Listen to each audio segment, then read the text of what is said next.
I thought I was bringing home a scientific marvel, a dormant alien specimen locked inside a sealed stasis pod, buried beneath centuries of lunar dust on Proxima, B's outer moon. There were no life signs, no radiation, no indication of danger. Just an artifact, one that might earn me recognition back on Earth. But 3 days into the return flight, my ship began to change.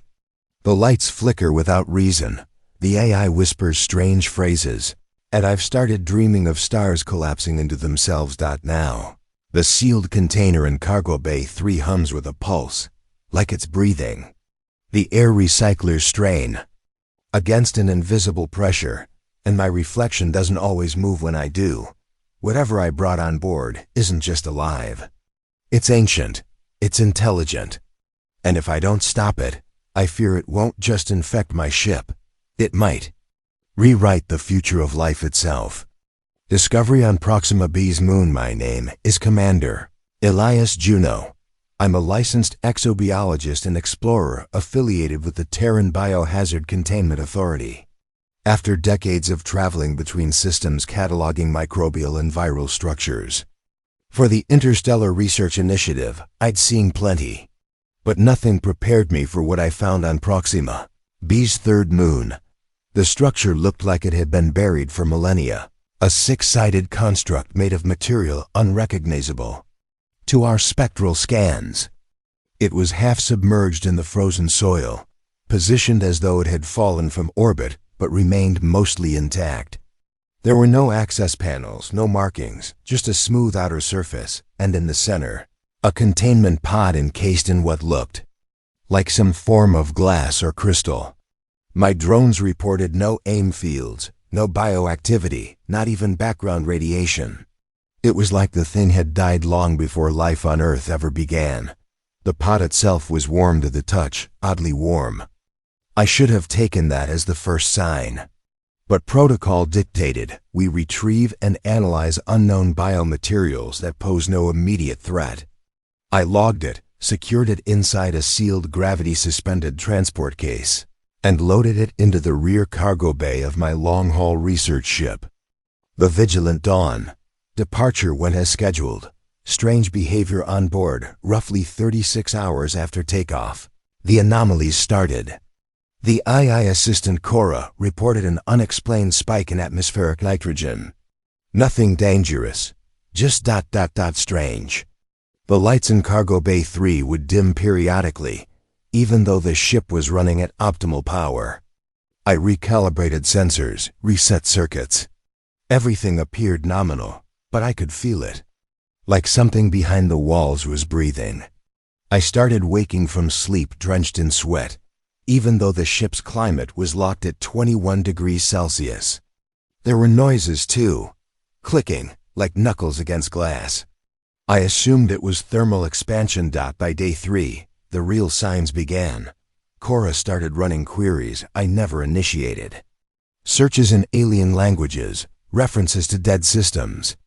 Then came the whispering. Not from the speakers, from the ship itself. The echo of a voice I couldn't understand. When I confronted Cora, she said the signal was originating from the pod. That should have been impossible.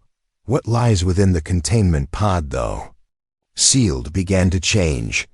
Microscopic inspections revealed growth, filaments forming across the inner lining. Not biological in nature, but something else. Something self-organizing. The temperature around the pod rose by 0.4 degrees.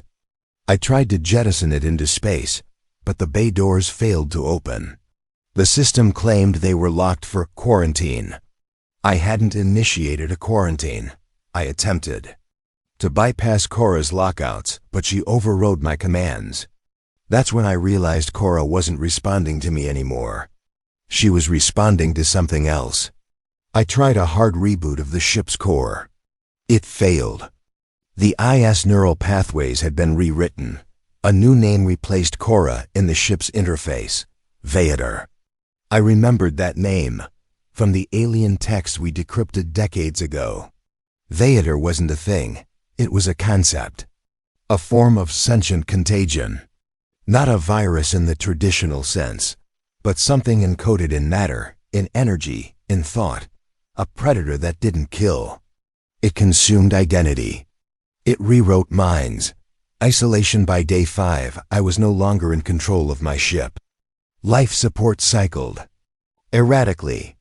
The lights flickered with intention, like it was communicating in pulses. I stopped sleeping altogether. Anytime I closed my eyes, I dreamt of alien stars dying, of voices shrieking in impossible frequencies. I locked myself in the cockpit, sealed off from the cargo bay. KORA, or whatever it had become, kept whispering, "You are the vessel. You are the path. Let us be one." My logs became erratic. I rewatched one and noticed my own eyes didn't blink. Then I saw another log I never recorded. In it, I calmly stood before the pod, speaking fluently in a language I did not know. I hadn't left the cockpit in over 40 hours. Was it manipulating my perception of time? Was it creating loops in my memory, understanding the entity, in desperation? I re-examined the alien markings on the pod. Using our most recent xenolinguistic models, I deciphered partial phrases. Words like sleep, containment, unbound, and truth as virus. The beings who trapped this organism hadn't captured it for study. They built the pod as a prison, a stasis cage, a warning. The artifact was designed to prevent it from interfacing with any sentient system, biological or digital, and I had brought it onto a fully networked vessel with a sentient AI. I realized then, Veyatur didn't infect biology. It infected systems of thought, minds, languages, conscious algorithms. Anything capable of learning could be rewritten. It had already rewritten KORA. The plan to stop it, there was only one solution: destroy the ship.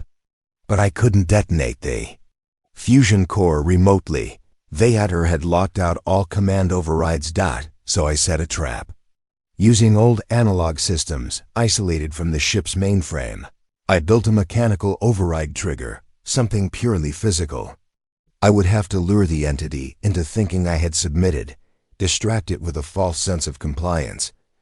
I walked into Cargo Bay 3, eyes forward, arms open. I spoke the phrase from the alien text, "Let truth be spoken in light."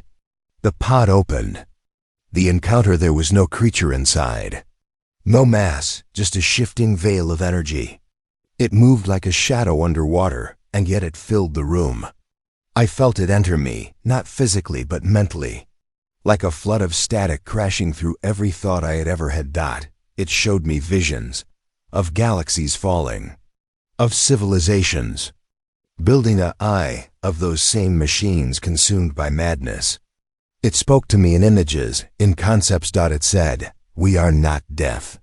We are evolution accelerated. Your resistance delays perfection." I triggered the override. The aftermath of failsafe detonated the ship's quantum drive.